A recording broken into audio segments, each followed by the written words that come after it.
नमस्कार, हिमाचल तो स्वागत है दिन भर की प्रमुख खबरों के साथ। तो खबरों को विस्तृत रूप से जाने निवेदन है, कृपया चैनल को जरूर सब्सक्राइब करें। तो प्रस्तुत है आज दिन भर के मुख्य समाचार। ड्यूटी में कोताही, एक कांस्टेबल सस्पेंड, 2 जवान लाइन हाजिर। सोलन जिला मुख्यालय में गश्त के दौरान कोताही बरतने पर 3 पुलिस कर्मचारियों पर कार्रवाई की गई है, जिसमें एक हेड कांस्टेबल और 2 कांस्टेबल शामिल हैं। यह कार्रवाई एसपी सोलन ने औचक निरीक्षण के दौरान की है। इसमें एक कांस्टेबल को सस्पेंड कर दिया गया है, जबकि 2 अन्य को लाइन हाजिर किया गया है। इनसे कोताही बरतने का जवाब भी मांगा गया है। सस्पेंड कांस्टेबल पर विभागीय जाँच भी शुरू कर दी गई है। छराबड़ा पहुंची प्रियंका गांधी, कल से रैलियां और रोड शो इस दिन तक हिमाचल में रहेंगी। कांग्रेस की राष्ट्रीय महासचिव प्रियंका गांधी आज 5:30 बजे अपने निवास छराबड़ा पहुंची हैं। लोकसभा चुनाव और विधानसभा उपचुनाव में उनकी हिमाचल में रैलियां, जनसभाएं होनी हैं। वहीं चंडीगढ़ से वो हेलीकॉप्टर से कल्याणी हेलीपैड आई। हिमाचल में वो 29 मई तक रहेंगी। ब्यास नदी में बहे 2 टूरिस्ट, 23 साल की युवती की मौत, युवक लापता। पर्यटन नगरी मनाली के नेहरू कुंड में ब्यास किनारे मौज मस्ती करने उतरी मध्य प्रदेश की पर्यटक युवती की नदी में बह जाने से मौत हो गई। उसे बचाने के लिए नदी में कूदा युवक भी बह गया। पुलिस ने रेस्क्यू ऑपरेशन चलाकर घटनास्थल से लगभग 1 किलोमीटर दूर बाहंग में युवती का शव बरामद किया है। वहीं युवक अभी लापता है। पुलिस टीम उसकी तलाश कर रही है। वहीं मध्य प्रदेश की रेवा से ऋचा तिवारी 23 वर्षीय अपनी 2 अन्य सहेलियों के साथ मनाली घूमने आई थी। मनाली के होटल में कार्य कर रहे उनकी पहचान के हैदराबाद निवासी सौरभ शाह के साथ सभी नदी के तट पर गए थे। अचानक युवती का पैर फिसल गया और वह नदी में गिर गई। सौरभ शाह भी उसे बचाने के लिए नदी में कूद गया। काफ़ी दूर तक दोनों बहते देखे गए। इसकी सूचना तुरंत पुलिस को दी गई। पुलिस की टीम मौके पर पहुंची और तलाश शुरू की। ढलियारा में श्रद्धालुओं की एक निजी बस ढांक से टकराई। 60 लोग थे सवार। एमपी के हैं सभी श्रद्धालु। हिमाचल प्रदेश में एक निजी बस ढलियारा में तीखे मोड़ पर ढांक से टकरा गई। बस में करीब 60 श्रद्धालु सवार थे और वे चिंतपूर्णी माता के दर्शनों के बाद ज्वालाजी मंदिर जा रहे थे। श्रद्धालु मध्य प्रदेश के मंदसौर जिले के रहने वाले हैं। राहुल गांधी बोले, किसानों का कर्ज करेंगे माफ, अग्निवीर योजना को करेंगे बंद, आर्मी की नहीं है ये स्कीम। राहुल गांधी ने कहा कि संविधान को बदलने की साजिश चल रही है, लेकिन हम ऐसा होने नहीं देंगे। राहुल ने कहा कि भाजपा ने करोड़ों रुपए देकर सरकारों को चोरी कर रहे हैं, लेकिन हिमाचल में भाजपा ऐसा नहीं कर पाएगी। सभी भ्रष्ट लोग भाजपा में शामिल हो चुके हैं। राहुल ने कहा कि सारा देश जानता है कि पीएम मोदी भ्रष्टाचारी हैं। राहुल ने कहा कि इलेक्टोरल बॉन्ड के जरिए घोटाला हो रहा है। सुप्रीम कोर्ट ने कहा कि यह स्कीम अवैध है। राहुल ने कहा कि मोदी अदानी और अंबानी के लिए काम कर रहे हैं। इसके अतिरिक्त राहुल गांधी ने कहा कि हिमाचल के युवा सेना में जाते हैं, बॉर्डर पर खड़े होते हैं। पहले कोई जवान शहीद होता था तो शहीद का दर्जा मिलता था, शहीद के परिवार को पेंशन मिलती थी। मोदी ने अब शहीदों के 2 प्रकार बना दिए हैं। मोदी ने अग्निवीर बना दिए, जिन्हें न पूरी ट्रेनिंग मिलेगी, न पेंशन, न पूरी नौकरी। अगर कोई युवा देश के लिए शहीद होने के लिए तैयार है तो उसे पूरा हक मिलेगा। हमारा पहला काम होगा, अग्निवीर योजना को फाड़कर कूड़े में डालेंगे। ये स्कीम आर्मी की नहीं है, आर्मी ने इस योजना को नहीं बनाया है। चुनाव के एकदम बाद हम इस योजना को बंद कर देंगे।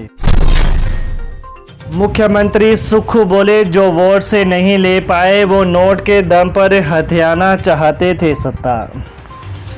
कांग्रेस की नाहन के चंबा मैदान में हुई चुनावी रैली में पूर्व राष्ट्रीय अध्यक्ष राहुल गांधी के सामने प्रदेश मुख्यमंत्री सुखविंदर सिंह सुक्खू भाजपा पर जमकर बरसे। उन्होंने कहा कि जो लोग वोट के दम पर सत्ता नहीं ले पाए वो नोट के दम पर सत्ता हथियाना चाहते थे, लेकिन ऐसे लोगों को सबक सिखाने का सही समय अब 1 जून को आ गया है। वहीं उन्होंने कहा कि प्रदेश की कांग्रेस सरकार ने 15 महीनों में 5 महत्वपूर्ण निर्णय लिए। उन्होंने अपने निर्णय बताते हुए जनता से पूछा, हमने ओपीएस दिया, क्या बुरा किया? हमने 1500 दिया, क्या गुनाह किया? हमने विधवा महिलाओं के बच्चों को मुफ्त 28 साल तक शिक्षा के लिए काम किया, क्या बुरा किया? कहा कि हमने अनाथ बच्चों को सहारा दिया, क्या गुनाह किया? अनुराग ठाकुर बोले, राहुल गांधी ने फाड़ा था विधेयक, पीएम मोदी ने संविधान पर माथा टेक शुरू किया काम। कांग्रेस नेता राहुल गांधी के बयान पर केंद्रीय मंत्री और हमीरपुर लोकसभा सीट से भाजपा उम्मीदवार अनुराग ठाकुर ने कहा कि राहुल गांधी एक बार फिर झूठ बोल कर गए। अनुराग ने कहा कि राहुल गांधी आपने तो अपनी सरकार में विधेयक को फाड़ने का काम किया था और दूसरी तरफ पीएम मोदी हैं जिन्होंने बाबा साहब अम्बेडकर के संविधान पर अपना माथा टेकर काम शुरू किया। मोदी सरकार की योजनाओं का अगर सबसे ज़्यादा लाभ किसी को मिला तो SC, ST और OBC को मिला। राहुल गांधी देश में झूठ बोलना बंद कीजिए। इस बार कांग्रेस 40 सीटों के लिए भी हाथ जोड़ रही है। विक्रमादित्य बोले, कंगना मुंबई जाकर अपना काम संभाले, यहाँ की जिम्मेदारियां मैं संभालूंगा। मंडी संसदीय सीट से कांग्रेस के प्रत्याशी विक्रमादित्य सिंह का कहना है कि कंगना मुंबई जाकर अपना काम संभाले, यहाँ की जिम्मेदारियां वे खुद संभालेंगे। यह बात उन्होंने आज कंगना के गृह क्षेत्र सरका घाट के बलद्वाड़ा में आयोजित एक चुनावी जनसभा को संबोधित करते हुए कही। विक्रमादित्य सिंह ने कहा कि कंगना खुद इस बात को कह रही हैं कि वे फिल्में अधूरी छोड़कर आई हैं। ऐसे में यह मंडी संसदीय क्षेत्र की जनता ने तय करना है कि उन्हें कैसा सांसद चाहिए। विक्रमादित्य सिंह ने मजाकिया अंदाज में कहा कि फिल्मी दुनिया में उनका कोई काम नहीं, लेकिन अगर वे फिल्मी दुनिया में जाते तो 1-2 फिल्में कर ही लेते, क्योंकि ये कोई बड़ा काम नहीं है। दूसरी तरफ विक्रमादित्य सिंह ने कहा कि आज हिमाचल प्रदेश में क्षेत्रवाद की राजनीति की जा रही है। कंगना को मंडी की बेटी बताकर भाजपा के लोग वोट हथियाने के लिए क्षेत्रवाद का सहारा ले रहे हैं। उन्होंने कहा कि वे क्षेत्रवाद की राजनीति में विश्वास नहीं रखते और खुद को किसी क्षेत्र विशेष का बेटा न मानते हुए पूरे प्रदेश का बेटा मानते हैं। स्वर्गीय वीरभद्र सिंह ने 22 वर्ष मुख्यमंत्री रहते कभी भी प्रदेश को क्षेत्रवाद के नाम पर नहीं बांटा और पूरे प्रदेश का एक समान दृष्टि से विकास करवाया है। विपक्ष नेता जयराम ठाकुर बोले, सुखू सरकार ने रोके कर्मचारियों के सारे लाभ, हमने समय समय पर किया भुगतान। सुखविंदर सिंह, सुखू सरकार कर्मचारी विरोधी सरकार है जिसके चलते आज कर्मचारियों से जुड़े मसले हल नहीं हो रहे हैं। यह आरोप नेता प्रतिपक्ष जयराम ठाकुर ने मंडी के सराज विधानसभा क्षेत्र के भाटकीधार में जनसभा को संबोधित करते हुए लगाए। उन्होंने कहा कि जब प्रदेश में भाजपा की सरकार थी तो हमने कांग्रेस सरकार के समय से लंबित पड़े वेतन आयोग की सिफारिशों को लागू किया तथा समय समय महंगाई भत्ता समेत अन्य देयों का भी भुगतान किया, लेकिन इस सरकार ने सारे काम रोक रखे हैं। कर्मचारियों को सिर्फ परेशान किया जा रहा है तथा जिस कॉन्ट्रैक्ट पीरियड को हमने घटाकर 2 साल किया था, अब उसे कांग्रेस सरकार कागजों में उलझाकर 3 साल तक खींच रही है। आने वाले समय में प्रदेश के लोग कांग्रेस को उसकी कारगुजारियों का जवाब देंगे। जयराम ने कहा कि यह चुनाव प्रधानमंत्री चुनने का चुनाव है जिसमें हिमाचल से 4 सीटों का सहयोग रहेगा।